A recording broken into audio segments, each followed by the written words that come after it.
Okay, so today, in order to deepen our connection with our bodies and to just continue exploring all the possibilities that we can do with our bodies as a way to deepen, we're going to go upside down. All right? This may be something you do all the time. This may be something you haven't done since you were a kid, or it may be something that you're like, nope, I avoid that at all costs. Like, okay, whichever category you fall into, I want you to come along with me today because we're going to try it because it is a possibility for our body to do. So we are going to try it for that very reason, and all of the information and feedback and experience and fun that it can give us. So don't underestimate yourself, really push yourself to your max. Don't be like, that's not going to work. I can't. Really try some stuff. You will surprise yourself. If you are adventurous and all of that, and you do this all the time, like maybe you want to do a handstand or a headstand, or if you need to dial that back a notch, you could like do those against the wall to keep yourself safer, or you could go and hang from your knees from like a pull-up bar and be upside down in a hanging way, or you could do a back bend. I've had so many people that have come and done dance class with me who say like, I can't do a back bend, and they just like, they won't even try it, but then they try it and they're like, woo, I can't believe I can even get as close as I did or whatever. So, try it. But if you need to dial it back to the safest, most gentle form, I got you there too. You can actually just bend over and touch your toes, because when you bend over and touch your toes, your head is hanging upside down. So you're upside down. All right. End of the story, end of activity or whatever. Not really though, because we're going to keep playing with this a little bit. And if you need to bend your knees more when you're hanging upside down in order to get your head fully upside down, then yes, absolutely do that. But we're trying to get ourselves all the way upside down. And then we're trying to do what we can from there too, okay? It might be a little uncomfortable. It might be a little disorienting. That's kind of the whole upside down definition, right? I mean, you are out of your normal range of things. You're out of your comfort zone. So it might be a little bit of that. It might be dizzying or something too. And if it gets really bad, of course, like come out or whatever. But there's a lot of the discomfort that you can just kind of breathe through and hang with a little bit and just know that, it's okay. You're okay. This is kind of part of it. Breathe, relax, look around, experience as much of it as you can, feel as much of it as you can, hang out there for as long as you can as well. And then, as an added layer, I mean, really and truly, it's the part that brings it to the playful, fun, puzzling, dare type of level is, try some everyday activity upside down. Try, now that you've flipped yourself, your body out of its natural orientation of uprightness, try something that you might typically do, like try to write your name as you're hanging or whatever upside down, or try to tie a knot that you usually tie your shoes, whatever, put your clothes on. Or, I'm thinking of these things like handstands where you wouldn't have your hands available at all. But okay, then try to do something verbally, like give somebody some verbal instructions, like, okay, go to the right now turn around and go to the left, where you're like giving instructions. But you would normally be upright for all of this. So you kind of have to, invert or reverse the things that you're telling the other person to do and give it a whirl. I mean, really change, just challenge yourself. Challenge yourself to the level that you are willing, because it is interesting and it does make it more playful. And it does give you more feedback about what it is like for you to be out of your normal range, your typical, orientation and your typical perspective. Because our eyes are used to looking at things from this range. We're used to processing visual information this way, upright, and then when we flip it, it can be a different thing.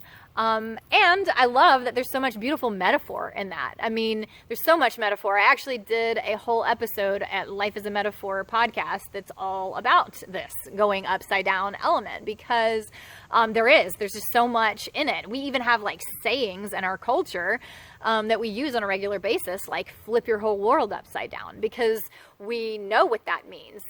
Flipping your whole world upside down is like shifting your perspective perspective dramatically, looking at things from the other side, or having your whole world be shifted or thrown into its non-normative arrangement. And that can be really disorienting and really uncomfortable. That saying comes with it, this element of like, ooh, flip my whole world upside down. But there's also a positive to that in that saying too. Like, it flipped your whole world upside down, so it disoriented me, but it was like expansive, and it expanded me and it grew me, and I got to see things different, and there was something adventurous about it and new, and there was like fresh perspective or something that was like so interesting. I had never, looked at it that way. And it's funny because when kids go upside down, usually if you put them upside down one time, it actually like stirs them up and makes them want more. Like, all right, let's do it again, because there is that sense of adventure and newness, because it's like the opposite of boring. It's like, oh my gosh, I haven't done things this way before. This is totally new and different than my usual. And they like the different than usual. And where do you fall? We're already doing this. Like, this is giving you feedback. Where do you fall? Do you like doing the, out of your comfort zone sort of stuff? And so this is like fun and, and engaging kind of stuff for you to do. You're like excited, you're into more, you want more, you feel playful and energized by this? Or is this like, oh my gosh, this is drudgery, I hate this, I'm so stressed, I feel anxiety, I don't like it, whatever. I hate this activity, I hate going upside down. Does that also mean you hate shifting your perspective, or you hate doing things that are out of your comfort zone, or, flipping your whole world out of the patterning that you're used to, or that you don't feel confident? Maybe what you feel like is not that you hate it, but you just feel so vulnerable and exposed and so non-confident and so doubtful and fearful. And is that how things go when you are, in a situation that is way outside of your normative everyday in life too? So, this is kind of an example of how the metaphors can go. And, really, I just wanted you to get in there and feel this physically and experience it physically, because it's already just playful, and it takes some guts and some courage and some stirrings of your inner, willingness to like do some stuff like this. It does stir up your playfulness. And also there's some other physical benefits, actually.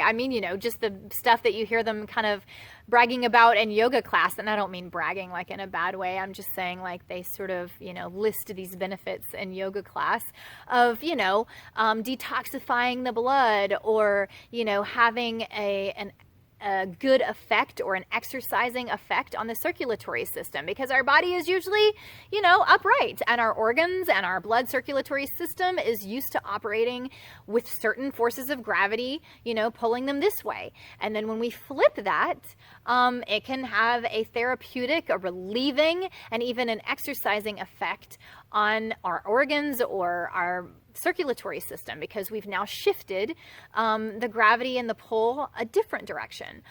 So, places like your feet that usually have that heavy pull of blood down, they get flipped, and now everything can be pulled the other way. They become light.